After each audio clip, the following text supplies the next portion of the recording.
Well, in my many years as a restaurant critic, I later learned that the last thing you want is for your guests to help you.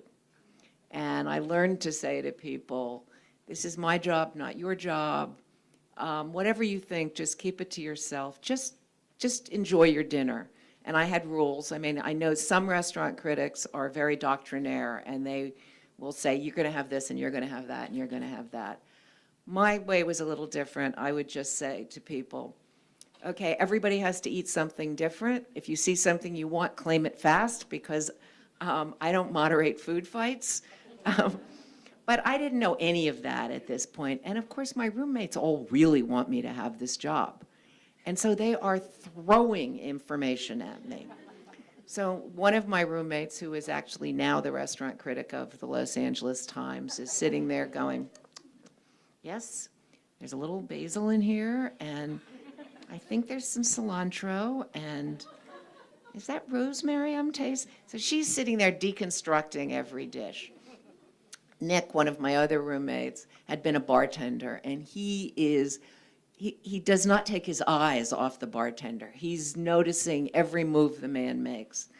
Doug, my husband, is paying attention to the colors of the napkins, the typography on the menu, and they're just throwing information at me. And I have one of these epiphanies, which if you're very lucky as a writer, you have every few years. And I suddenly see us not as a group of people who have come to enjoy this meal, but as a gang sent by a rival restaurateur to find problems with this restaurant. And I suddenly see it all, and I go home and in a blaze of inspiration write this little short story film noir script that begins, the names have all been changed to protect the innocent. And I give them names, Rosie, Fingers, the Mouth. And I write this piece and I call it Cops and Robert.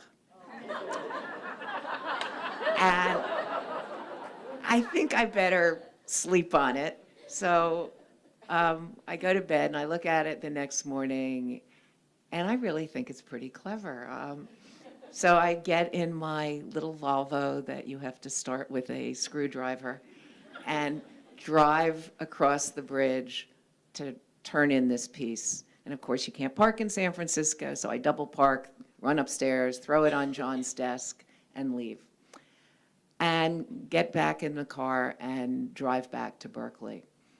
And about halfway across the bridge, I suddenly realize what I have done. I have just blown this job. I mean, I suddenly remember that, this is not a restaurant review.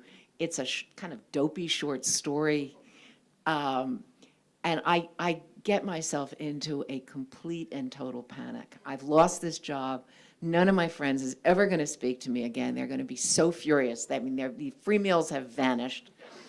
I'm going to be working at the restaurant for the rest of my life.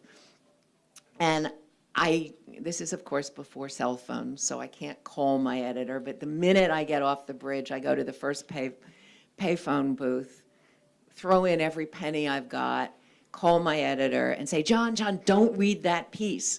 I picked up the wrong piece. I'm on my way home to Berkeley. I'm going to come right back with the right piece.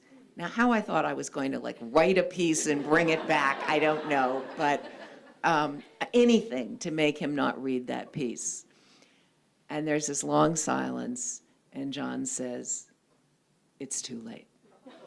I've already read it. And I am so busy beating myself up in my head that I barely hear him say, this is fantastic. You have to remember, this is like the mid-'70s, new journalism. And John said, American restaurants are growing and changing, and the writing about them should change too. You've got the job, and what I want you to do is just stretch the form. So for the next 6 years at New West Magazine, I wrote what are surely the weirdest restaurant reviews ever written anywhere. I wrote stories set on Mars. I wrote love stories. I wrote Westerns.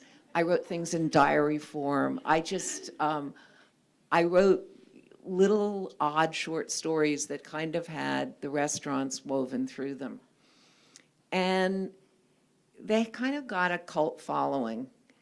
And all of a sudden, I get a call from the Los Angeles Times, who are inviting me to come be their restaurant critic. Now think about this. I have no formal food background, and I have no journalism background. I mean, I wasn't even an English major. And I'm about to be the most important voice west of the Mississippi. And I was so naive that I didn't even understand that writing for a newspaper was going to be very different than writing for a magazine. So I go to the Times and I write my first review, and it's a review of a very old, beloved restaurant that had been a Hollywood icon in the 30s, but had been closed for a long time. Someone had bought it and reopened it. And so I thought, you know, Gloria Swanson, this was a favorite of Gloria Swanson's. So I wrote a piece about being at the restaurant with Gloria Swanson. And I turn it in, and my editor says, I think we have to talk.